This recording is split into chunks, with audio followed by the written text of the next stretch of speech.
The massive crystal dome of the Galactic Council chamber stretched high above thousands of seats. Representatives from across the galaxy filled the space with their different shapes, colors, and sounds. Some floated in special gas bubbles. Others sat on heated metal plates. A few hung upside down from the ceiling. Captain James Mitchell adjusted his simple black uniform and looked around the grand hall. After 6 months as Earth's newest representative, he still felt amazed by the sight. His assistant, Lisa Carter, sat beside him with her datapad, taking notes on everything. 3 years, she whispered to James. 3 whole years they've been trying to fix this mess. James nodded as he watched the latest argument unfold on the main floor. The Vorthan delegation stood tall and proud, their blue skin gleaming under the chamber lights. Their leader, War Commander Cross, slammed his fist on the speaking podium. The Nexari proposals are an insult to our honor. Cross shouted. His voice echoed through the dome. We will not accept their pathetic terms. On the other side of the chamber, the Nexari delegation huddled together. They looked like large, silver butterflies with 4 arms each. Their Trade Admiral Nova stepped forward, her wings buzzing with anger. Your Honor? She clicked in her high voice. Your Honor has cost 3 systems their peace. We offer fair trade, and you demand tribute. The 2 groups had been fighting over a small asteroid field for 3 years. The Council had tried everything. They sent their best negotiators. They brought in religious leaders. They even hired expensive peace specialists from the neutral zones. Nothing worked. Prime Mediator Veltar raised his 6 arms for silence. The old Kaleri looked tired. His green skin had lost its shine, and his usually perfect robes hung loose on his thin frame. Please, Veltar said in his deep voice. Let us try to find common ground. The Council has prepared 17 different compromise proposals. Commander Cross laughed, but it sounded more like a growl. 17? We rejected 16 already. What makes you think the 17th will be different? Admiral Nova's wings fluttered faster. Because you Vorthans never. Listen. You only want to fight, and you Nexari only want profit. Cross shot back. James watched the familiar pattern unfold. Both sides would argue for an hour, then they would storm out. The Council would spend 2 days preparing new proposals. The cycle would repeat. Around the chamber, other alien representatives shook their heads or made their species version of sighing. The tall, stick-like Zentari clicked their wooden fingers against their chairs. The round, furry Belorians rolled their eyes. Even the robot delegates from the Synthex Collective showed signs of electronic frustration. This is hopeless, muttered the representative from Kepler Prime. We should just let them destroy each other. The Council does not abandon its members, Veltar replied firmly. But even he sounded uncertain. Lisa leaned closer to James. What are they even fighting about? I read the reports, but I still don't understand. James pulled up the file on his own datapad. Mining rights to the Helix asteroid field, the Vorthans claim it belongs to them because their ancestors passed through the area 500 years ago. The Nexari say they have legal ownership because they filed proper territorial claims with the old Federation government. But what's actually in those asteroids? James scrolled through the geological reports. Not much, some basic metals, a little bit of rare elements. Nothing worth a 3-year war. On the main floor, the argument was getting louder. Commander Cross had drawn his ceremonial sword, which made several alien species gasp and reach for their own weapons. Admiral Nova was clicking so fast that her translator couldn't keep up. The Vorthans are warriors without honor. She managed to say clearly, the Nexari are thieves without courage. Cross replied, waving his sword. Other representatives started taking sides. The militaristic species supported the Vorthans. The trade-focused civilizations backed the Nexari. Soon, half the chamber was shouting at the other half. Prime Mediator Veltar stood up, all 6 arms spread wide. Enough. This session is suspended indefinitely. The words hit the chamber like a physical blow. Suspended indefinitely meant the council was giving up. In 3,000 years of galactic civilization, the council had never completely failed to resolve a conflict. Commander Cross sheathed his sword and marched toward the exit, his blue cape flowing behind him. The Vorthans will remember this. Insult, he called over his shoulder. Admiral Nova and her delegation flew toward a different exit, their wings creating a silver cloud. The Nexari Trade Federation withdraws from all council economic agreements, she announced. Within minutes, both delegations had left the chamber. The remaining representatives sat in stunned silence. Some began quiet conversations about what this meant for galactic stability. Others started making calls to their home governments. James watched it all with growing frustration. He had spent his whole military career solving problems that everyone said were impossible. He had negotiated ceasefires in Earth's worst conflict zones. He had brought peace to regions where people had been killing each other for generations. And these aliens couldn't figure out who owned some rocks in space. James, Lisa whispered, you're getting that look again. What look? The same look you had right before you ended the Australian mining war, by having both sides dig a canal instead of fighting over the mountain. Prime Mediator Veltar was addressing the remaining delegates.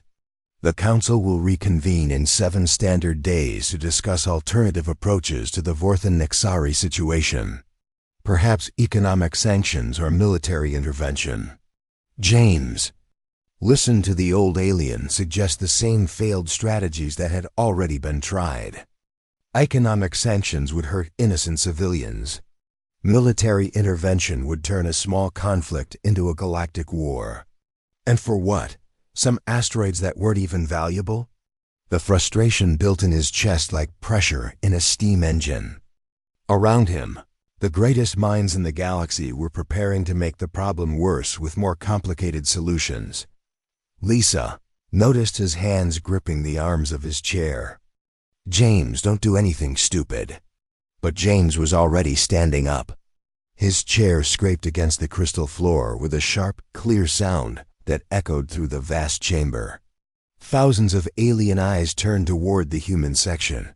The conversation died. In the sudden silence, James could hear his own heartbeat. He looked around at all the strange faces watching him. Some curious, some confused. A few showing what might have been concern. Prime Mediator Veltar blinked his large, purple eyes. Captain Mitchell, did you wish to address the council? James took a deep breath. He thought about proper diplomatic protocol. He thought about the consequences of what he was about to say. He thought about his orders to observe and learn, not to interfere. Then he thought about 3 years of pointless arguing over worthless rocks while real problems waited to be solved. Fine, James said, his voice carrying clearly across the silent chamber. I'll do it myself. The reaction was immediate and universal. Every species in the chamber made their version of a shocked gasp. The Kalari's skin turned pale green. The Balorian's fur stood on end. The Zentauri's wooden fingers snapped. Even the emotionless Synthex robot seemed to freeze in place. Lisa grabbed his arm. James, what are you doing? But James was already walking toward the exit, leaving behind a chamber full of aliens who had just heard something that had never been said in 3,000 years of galactic diplomacy. A human had just claimed he could solve what the entire galaxy could not. The emergency messages started flooding James's communication system before he even reached his ship. Red priority alerts from the Galactic Council. Urgent demands from Earth Command. Warning signals from 3 different Council security departments. Captain Mitchell, you are ordered to return to Council chambers immediately, came Prime Mediator Veltar's voice through the speakers. James deleted the message without listening to the rest. Lisa followed him through the corridors of the diplomatic station, her datapad beeping constantly with new alerts. "James, they're threatening to arrest you," she said, reading the messages as they walked. "The Council says you violated 17 different diplomatic protocols by making unauthorized statements. Good thing I'm not planning to stick around." "For their arrest," James replied, entering the docking bay where the human diplomatic ship waited. The ship was small compared to the massive vessels used by other species. Most alien races traveled in ships the size of cities, carrying hundreds of staff members, ceremonial guards, and cultural advisors. The human ship looked like a tiny metal box next to them. Captain Rodriguez, the ship's pilot, was already warming up the engines. "Sir, I've been getting some very angry calls from very important aliens. Please tell me you have a plan." "I have a plan," James said, settling into his chair. "Take us to the Helix asteroid field, full speed." "Sir, that's a war zone," Rodriguez pointed out. "Both the Vorthan and Nexari fleets are positioned there. They shoot first and ask questions later. Then we'll make sure they recognize us as neutral," James said. "Lisa, send our diplomatic codes to both fleets. Tell them we're coming for peace talks." Lisa's fingers flew over her data pad. "James, you don't have authorization for independent peace talks. The Council will." "The Council had 3 years," James interrupted. "Now it's my turn." The ship launched from the diplomatic station and jumped to hyperspace. Behind them, James could see other ships trying to follow, but the human vessel was faster than most Council ships. They would reach the asteroid field hours before anyone could stop them. During the journey, James studied everything he could find about the Vorthans and Nexari. Not the official diplomatic reports full of complex cultural analysis. Not the historical documents about ancient territorial claims.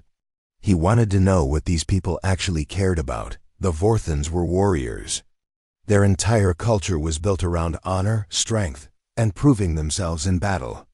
They valued courage above everything else. Their economy depended on military contracts and selling weapons to other species.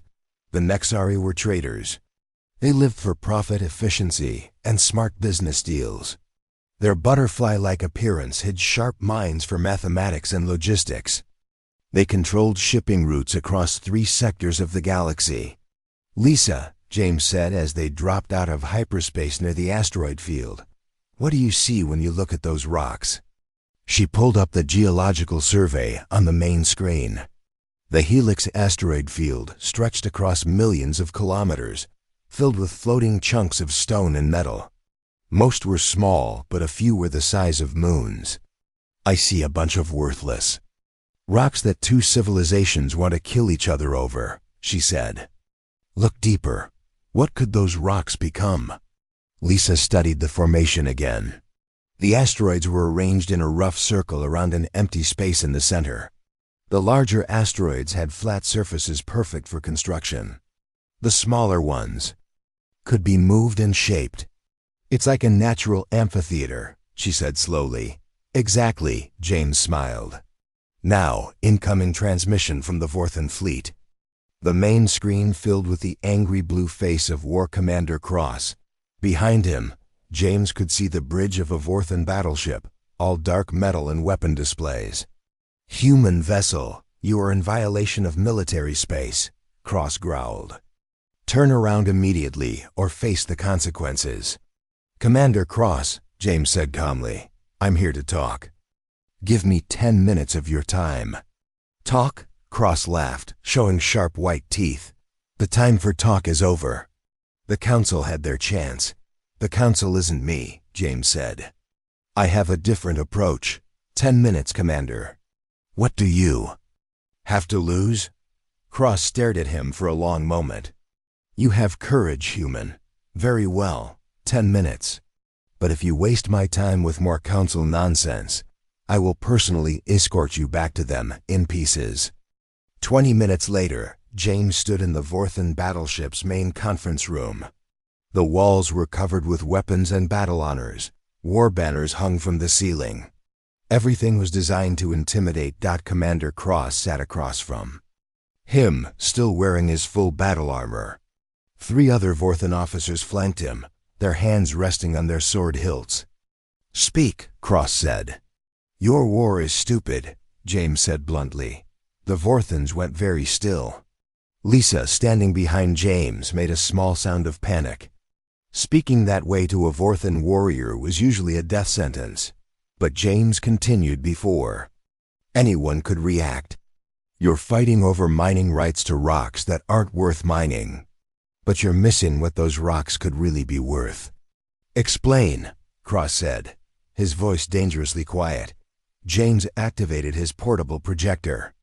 A 3-dimensional image of the asteroid field appeared above the table. "The Vorthans are the greatest warriors in the galaxy, right?" "Of course," Cross said proudly. "Then why are you wasting time digging holes in rocks? You should be showing the galaxy what real warriors can do." James manipulated the projection, showing how the asteroids could be connected and modified. "Turn this into the greatest arena complex ever built. Host gladiatorial games that the entire galaxy will pay to watch." The Vorthan officers leaned forward, interested despite themselves. Their culture loved combat sports and public displays of strength. "The galaxy's greatest warriors would come here to compete," James continued. "Billions of beings would watch the broadcasts. Your people would become famous across every civilized world. And the profit... double quotes, he showed them his calculations. "More money than you'd make from 1,000 mining operations." Commander Cross studied the projection carefully. "This arena... it would be under Vorthan control? Completely. You'd set the rules, choose the events, control everything. The greatest warriors in the galaxy would have to prove themselves worthy to fight on your stage." For the first time since James had met him, Commander Cross smiled. It was a fierce, predatory expression. That showed why other species feared the Vorthans. "Continue," Cross said. 2 hours later, James was aboard a Nexari trade vessel. The ship's interior was completely different from the Vorthan battleship. Everything was clean, efficient, and designed for comfort. Soft lights, curved walls, and the constant hum of well-maintained engines. Trade Admiral Nova sat across from him at a polished metal table. Her silver wings were folded neatly behind her, and her 4 arms moved constantly as she calculated numbers on multiple data screens. "So, human," she clicked in her high voice. "Commander Cross tells me you have offered them an arena. I suppose you expect us to simply give up our legitimate territorial claims." "Not at all," James said. "I'm here to offer you something much better than mining rights." Nova's wings buzzed skeptically. "Better than guaranteed mineral extraction?" "I doubt that." James activated his projector again, but this time he showed different images. Shipping routes, cargo transfers, and transport hubs. "You're not really interested in those asteroids for the minerals, are you?" he said. "You want them because they're perfectly positioned between 3 major shipping lanes. Control that space, and you control trade between 12 different systems." Nova's clicking slowed down. She was listening. "The arena complex will generate more shipping traffic than 50 mining operations," James continued. "Thousands of ships arriving every week, cargo vessels bringing supplies, passenger ships full of spectators, broadcast equipment that needs constant maintenance and upgrades." He showed her the projected traffic numbers. Nova's 4 arms moved faster as she calculated the potential profits. "You're offering us exclusive shipping contracts?" she asked. "All cargo transfer rights for the arena complex, all passenger transport licenses, all maintenance and supply contracts. The Nexari would become the richest trade federation in the Fadisia galaxy." Nova was quiet for several minutes, her wings barely moving as she thought. Finally, she looked up at James. "The Vorthans agreed to this arrangement? They get the glory. You get the profit. Everyone wins." Nova's wings fluttered rapidly. which James had learned was the Nexary equivalent of excitement. When do we begin negotiations? The news spread across the galaxy faster than light-speed communication networks could carry it. Within 3 days, every major news service was broadcasting the same impossible story. A human had solved the Vorthen-Nexary conflict in 2 meetings. Arena agreement was signed on neutral ground at Kepler Station. Commander Cross and Trade Admiral Nova sat at the same table for the first time in 3 years without trying to kill each other. The ceremony was broadcast live to billions of viewers. Across the galaxy, James stood quietly in the background as alien reporters asked question after question. How had he done it? What methods had he used? Why hadn't the Council thought of this solution? The humans simply listened to what we actually wanted, Admiral Nova explained to one reporter. Instead of forcing us to accept compromise, he found a way for both sides to get everything they needed. Back on Earth, Captain James Mitchell became the most famous human in the galaxy overnight. His picture appeared on magazine covers across hundreds of worlds. News anchors called him the Miracle Mediator and the human who stopped a war. But James was already dealing with his next problem. The requests started pouring in immediately. Alien governments that had been fighting for decades suddenly wanted human mediation. Conflicts that had been considered unsolvable were brought to James's attention with desperate pleas for help. The first major case came from the Zephyrian Trade Council. 2 rival merchant families, the House of Vel and the House of Torn, had been locked in legal battles for over 30 years. Their dispute had grown so complex that it required 17 different courts and 43 specialized lawyers. Just to keep track of all the cases, James read through the files during his flight to the Zephyrian homeworld. The documents filled 12 storage drives and were written a mixture of old legal language, ancient trade codes, and ceremonial formulas that most modern Zephyrians couldn't even understand. This is insane, Lisa said, scrolling through page after page of legal text. They're arguing about shipping contracts that were signed before either family head was born. The Zephyrian capital city was built inside a massive crystal dome floating in the planet's purple clouds. The courtroom where James met both families was a grand hall with floating judge platforms and holographic evidence displays. Family head Vel was an elderly Zephyrian with bright blue scales and tired eyes. Family head Torn looked younger, but just as exhausted. Between them sat stacks of legal documents that reached the ceiling. Honored human mediator, family head Vel said formally, we welcome your wisdom in our ancient dispute. Tell me about the original problem, James said. Ignoring all the paperwork, both family heads started talking at once, citing legal precedents and contract clauses.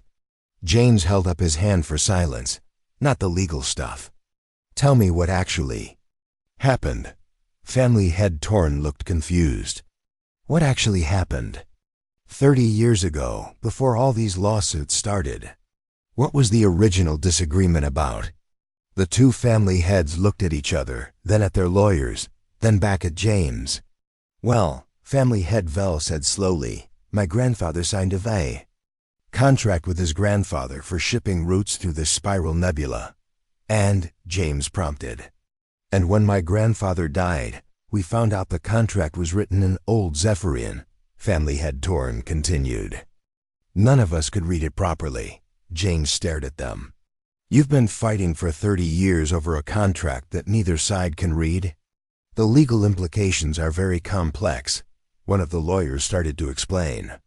Forget the legal implications, James said. Do either of you still want those shipping routes? Both family heads nodded eagerly. Fine, we'll write a new contract, in modern language, that you can both understand. James pulled out his datapad.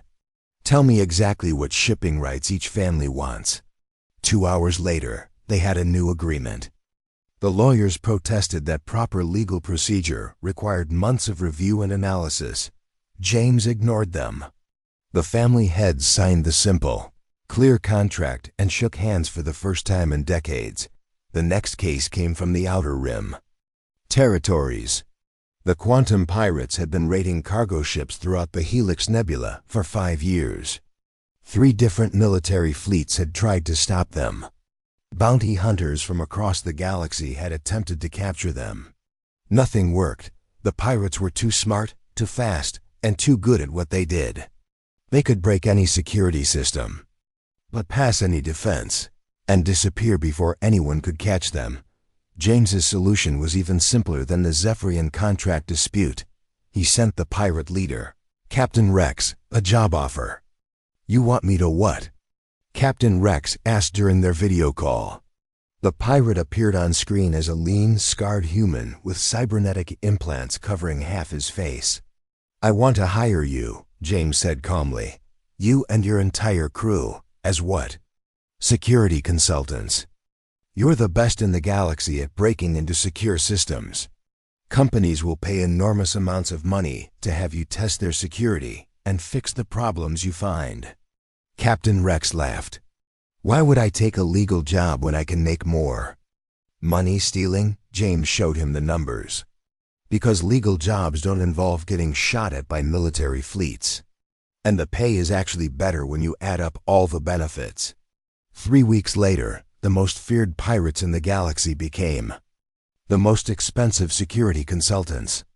Their first client was the Nexari Trade Federation, who hired them to design unbreakable cargo protection systems. Word of these successes spread throughout the Galactic Council chambers.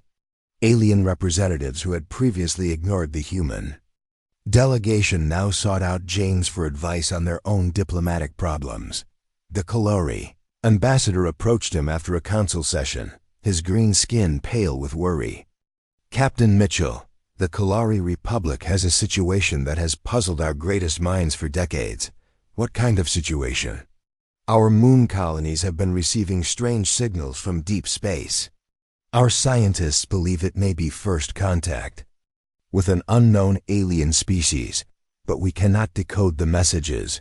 James spent one afternoon listening to the recordings. The signals were clearly artificial, with mathematical patterns that suggested intelligence. But they didn't match any known alien communication methods. "Have you tried responding?" James asked. The Kalori ambassador looked shocked. "Respond? But we don't know what they're saying." "So?" "Start with simple math. Send them basic number sequences. Show them you're intelligent too.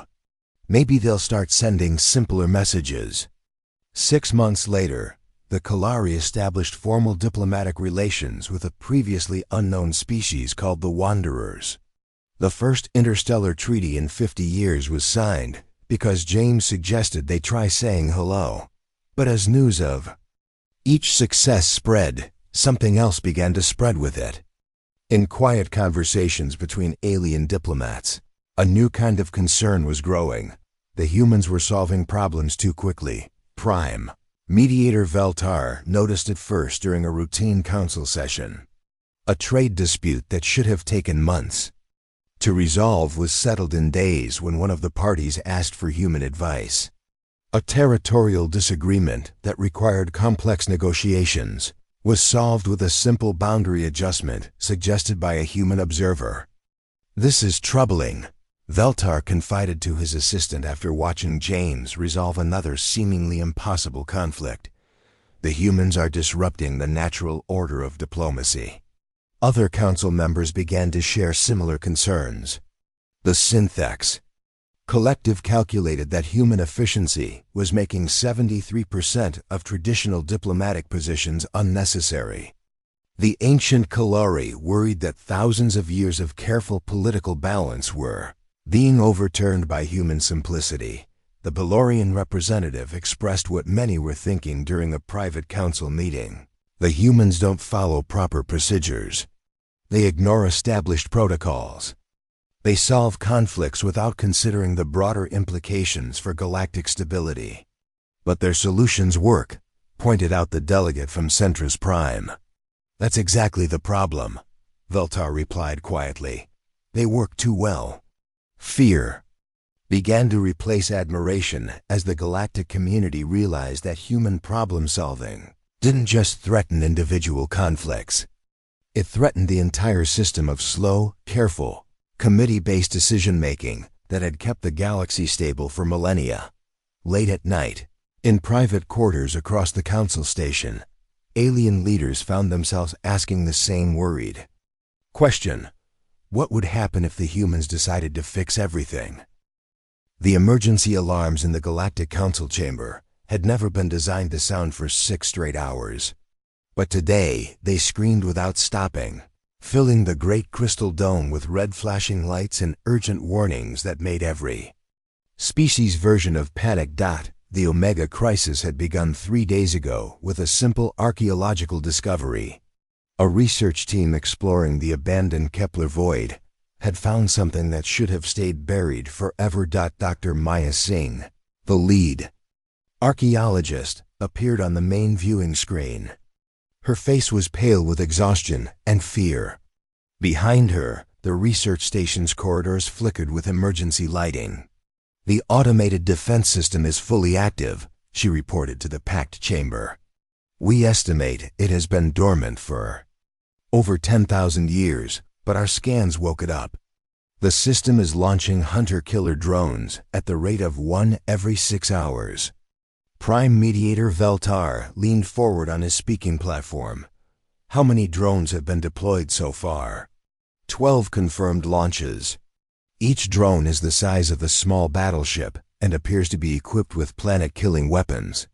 They're moving toward populated systems at maximum sublight speed. The chamber erupted in shocked voices, clicks, buzzes, and electronic beeps. Representatives from dozens of worlds began shouting questions and demands. The noise was so loud that Veltar had to activate the sonic dampeners to restore order. "Where are the drones heading?" asked the delegate from Proxima Colony. Dr. Singh checked her readings. "Current trajectory suggests they're targeting any system with intelligent life. The first drone will reach the Outer Rim settlements in 18 days. Commander Cross of the Vorthans stood up, his blue skin flushed with battle excitement. "The Vorthan battle fleet will intercept these machines. We fear no ancient weapons. Commander, with respect, 3 of your heavy cruisers already engaged." "The lead drone," Dr. Singh said quietly. All 3 ships were destroyed in less than 30 seconds. The drone wasn't even damaged. The excitement faded from Cross's face. The Vorthan battle fleet was considered the most powerful military force in the galaxy. If they couldn't stop 1 drone, what chance did anyone have against 12? Admiral Nova of the Nexari fluttered her wings nervously. "Perhaps we could negotiate. With these machines, offer them territory or resources." "The drones don't respond to any communication attempts," Dr. Singh replied. "They appear to be following some kind of ancient programming. Destroy all intelligent life, then return to base. And wait for the next activation." For the next 6 hours, the Council tried everything they could think of. Military strategists from 8 different species presented attack plans. The robot delegates from the Synthex Collective offered to try hacking the ancient systems. Religious leaders suggested prayer and offering ceremonies. Nothing worked. The drones continued their steady advance toward populated worlds. More ships that tried to intercept them were destroyed instantly. The ancient weapons seemed to have defenses against every type of attack the modern galaxy could produce. As the hours passed, panic began to spread. The first refugee ships appeared on long-range sensors, fleeing from the outer colonies. News. NETWORKS broadcast constant updates about the approaching doom. Some worlds began evacuating their populations. In the council chamber, the debate grew more desperate and less organized. Representatives interrupted each other, shouting suggestions that made no sense. The Kalari proposed building a giant shield around every populated planet. The Balorians wanted to hide in underground bunkers until the drones ran out of power. Prime Mediator Veltar tried to maintain order, but even his legendary patience was breaking down. "Please, honored delegates, we must approach this systematically. I propose we form an emergency committee to ... A committee? The voice cut through the chaos like a blade. Every head in the chamber turned toward the human section. Captain James Mitchell stood up slowly. His simple black uniform looked almost plain compared to the elaborate robes and armor worn by other delegates. But something in his posture made the entire chamber fall silent. "You want to form a committee," James said, his voice carrying clearly to every corner of the vast space. "To study a problem that's killing 3 colonies a day." Veltar S. Green. Skin paled slightly. "Captain Mitchell, the proper procedure for crisis management requires careful analysis and coordinated response." "How's that working out so far?" James asked. He gestured toward the tactical display showing the approaching drones. 6 hours of careful analysis, 6 hours of coordinated response, and 12 planet-killer machines are still heading straight. For 12 billion innocent people, the chamber stayed silent. Even the constant background noise of alien breathing and movement seemed to stop. "The Council has the finest military minds in the galaxy," James continued. "The best scientists, the most advanced technology. 6 hours, and the best plan anyone has come up with is to form another committee." Commander Cross shifted uncomfortably in his seat. Admiral Nova's wings had gone completely still. The robot delegates showed no expression, but their optical sensors were all focused on James. "Captain," Veltar said carefully, "if you have suggestions for the emergency committee to consider ... "I'm not talking to the emergency committee," James interrupted. "I'm talking to you, right now. This crisis doesn't have 6 months for proper diplomatic procedures. It doesn't have 6 weeks for committee reviews. In 18 days, the first drone reaches an inhabited system. In 18 days, millions of people die." James looked around the chamber, making eye contact with representatives from dozens of different species. "Unless someone actually does something about it." The silence stretched on for almost a minute. Finally, the Synthex delegate spoke in. Its mechanical voice, "What do you propose, human?" James was quiet for a long moment. Everyone in the chamber could see him thinking, weighing options, making calculations that had nothing to do with committees or procedures. "Fine," he said finally. The words seemed to echo in the vast space. "I'll do it myself." The reaction was immediate and universal. If the chamber had been loud before, now it erupted into absolute chaos. Aliens jumped to their feet. Some species made sounds of alarm that had no translation. Others began shouting in languages that the universal translators couldn't process fast enough. But underneath all the noise, James could hear something else. Fear. Not fear of the ancient drones. Not fear of the approaching destruction. Fear of him. Fear of what a human might do when he decided to solve a problem personally. Prime Mediator Veltar was on his feet, all 6 arms waving frantically. "Captain Mitchell, you cannot simply. This is not a matter for individual action. The Omega crisis requires the coordinated response of the entire galactic community." "The coordinated response has had 6 hours, James said calmly. "How's that working out? But you cannot simply leave and do what exactly?" Veltar demanded. What could one human possibly accomplish against weapons that destroyed the Vorthan battle fleet? James was already walking toward the exit. His footsteps echoed strangely in the sudden quiet that followed Veltar's question. "I guess we'll find out," James said without turning around. Lisa Carter hurried after him, her data pad clutched tightly in both hands. "James, wait. Where are you going? What's the plan?" James paused at the chamber's main entrance. Behind him, thousands of alien representatives watched in complete silence. The emergency alarms had stopped, but the red warning lights continued. "To flash, the plan," James said, "is to go talk to whoever built those machines."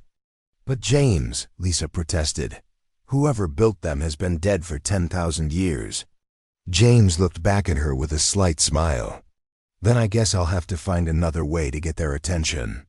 He walked out of the chamber, leaving behind the most powerful governing body in galactic history. Within minutes, his ship had disappeared from all tracking systems. The galaxy held its breath, knowing that somewhere in the void, a human was heading toward an ancient, unstoppable enemy, with nothing but his own determination and a plan that nobody else understood. 3 days passed without any word from Captain James Mitchell. The galaxy watched in growing terror as the ancient drones continued their steady march toward populated systems. News networks provided constant updates on the countdown to destruction.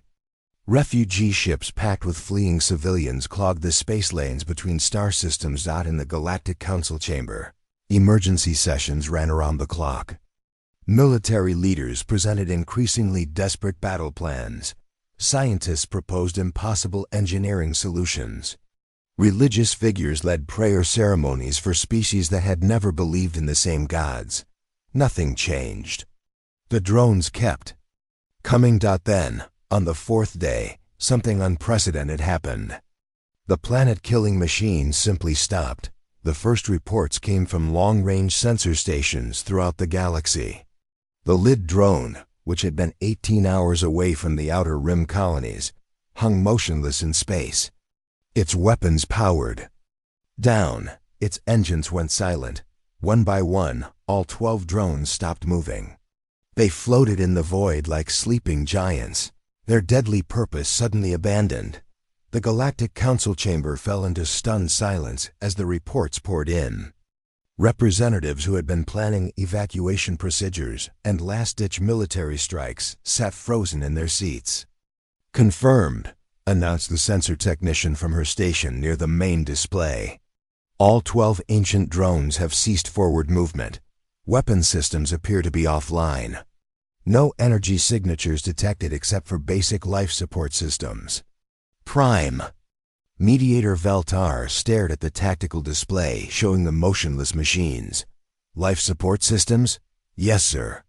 Each drone is maintaining atmosphere and gravity in several internal compartments, as if they're designed to carry passengers." Before anyone could process this information, a communication alert sounded throughout the chamber. The main viewing screen flickered and displayed a familiar face. Captain James Mitchell sat in what appeared to be the control room of one of the ancient drones. Behind him, alien technology covered the walls in patterns of blue light and flowing metal. He looked tired but unharmed.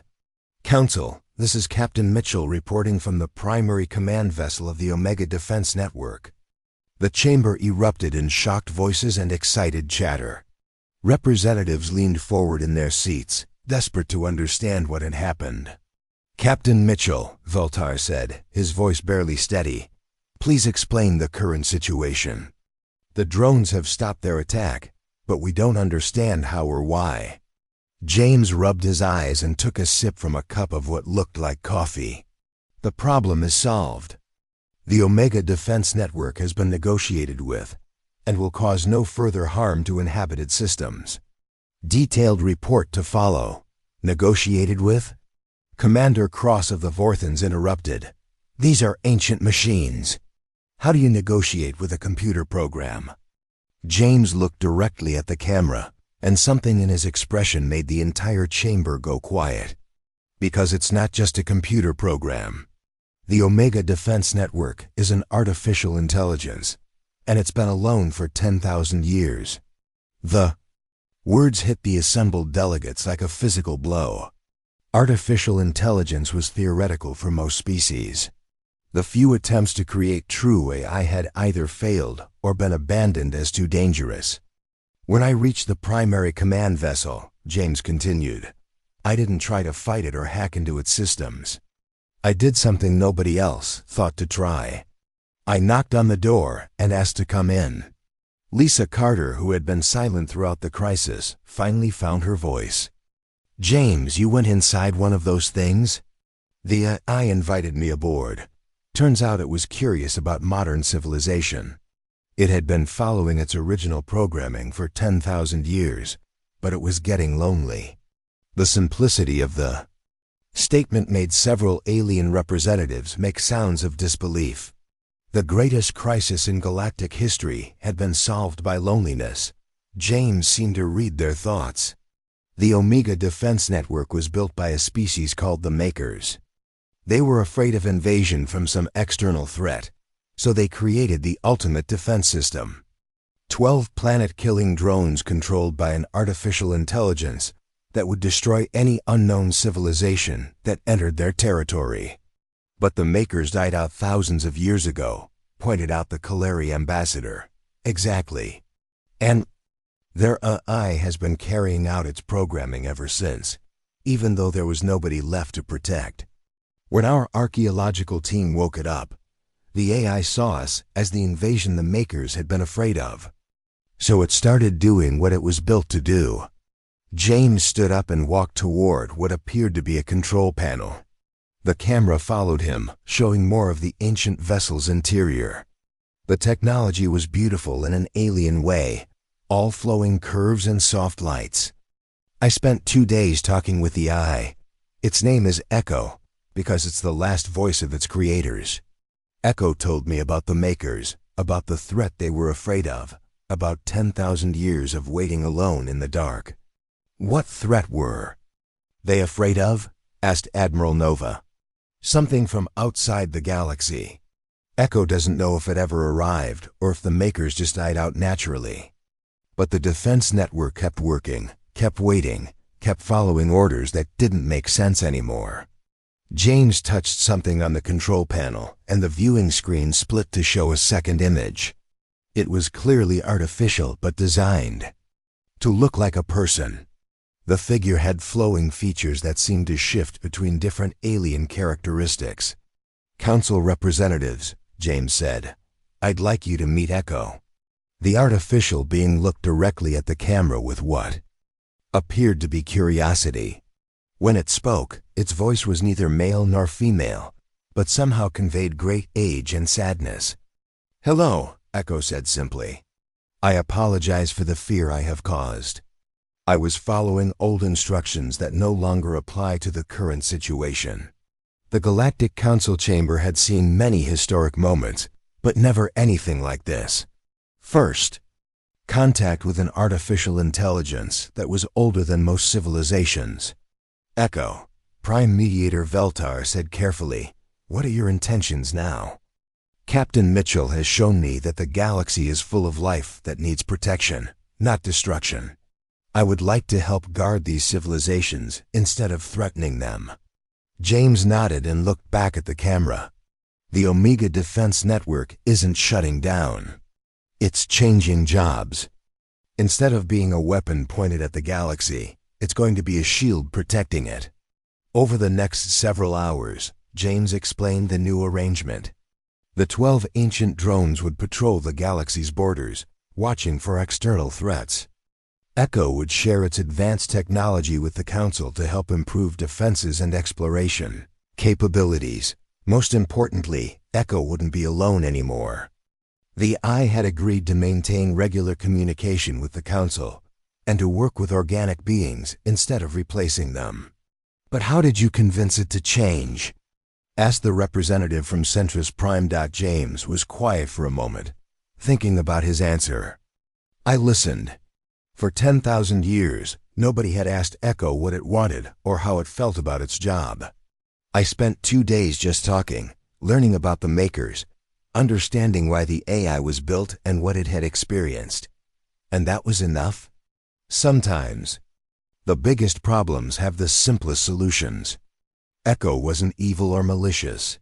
It was just following orders and feeling isolated. Give it a new purpose and some company, and the greatest threat in galactic history becomes the greatest protector." The communication ended with James promising to return to the Council within a week. The viewing screen went dark, leaving thousands of alien representatives sitting in stunned silence. Prime Mediator Veltar was the first to speak. "In 3 days, one human accomplished what our greatest mind said was impossible. He solved the crisis that threatened to destroy civilized life across the galaxy." The words should have been a celebration. Instead, they carried an undertone of deep concern that every representative in the chamber could hear.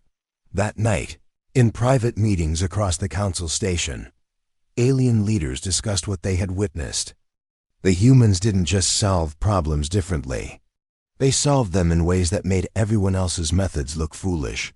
The Omega crisis was over. The galaxy was safe. And that terrified the established order more than any ancient weapon ever could.